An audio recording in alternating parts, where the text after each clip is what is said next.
এই বাংলাদেশে প্রথম আমরা মহিলা বাস সার্ভিসে বাসের চালক হইতে পারছি, এটা আমাদের জন্য অনেক গর্বিত।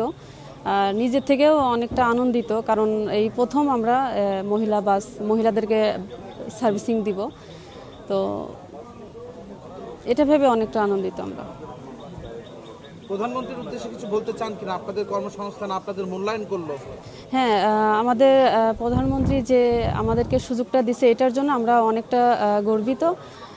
যেহেতু আমরা অনেকেই অনেক সময় চাকরি বাকরির প্রবলেমে ছিলাম, তো এখন আমাদের কর্মস্থান হয়েছে এটা। জি, আমরা অনেক আগে থেকেই ড্রাইভিং পারি, তার পাশাপাশি আমরা গাজীপুরে 2 মাস প্রশিক্ষণ দিয়েই আমরা এখানে সিলেক্ট হয়ে আসছি। অবশ্যই উপকৃত হবে, কারণ বগুড়ায় আমাদের নগদ নিয়ে এলো হার না মানা হার অফার। সর্বনিম্ন 10,000 টাকা রেমিটেন্স নগদে পাঠালে থাকছে স্বর্ণের হার জেতার সুযোগ। প্রশাসক যিনি এমআর ইসলাম স্বাধীন ভাই একটা মিটিংয়ে বলেছিল যে উনি নতুন যে লাইসেন্স পৌরসভার চালু করেছে, তার মধ্যে 32টা লাইসেন্সই হচ্ছে মহিলাদের, তার মানে মহিলা উদ্যোক্তা।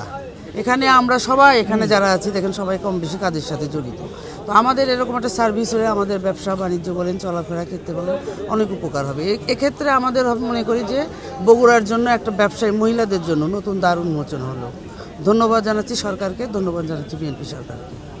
আলাদাভাবে আলাদা গাড়ি পাচ্ছে, সেখানে চলাচল করতে পারছে, যেখানে ড্রাইভার কন্ট্রাক্টর সবই নারী থাকবে।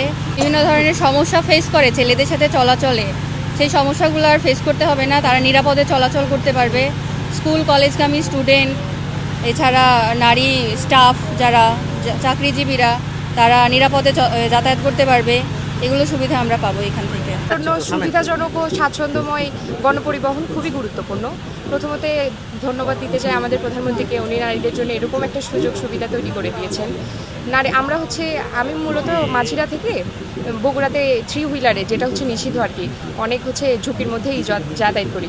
সেক্ষেত্রে যেহেতু মহিলা বাস সার্ভিস চালু হয়েছে, এটা আমাদের জন্য অনেক নিরাপদ হবে।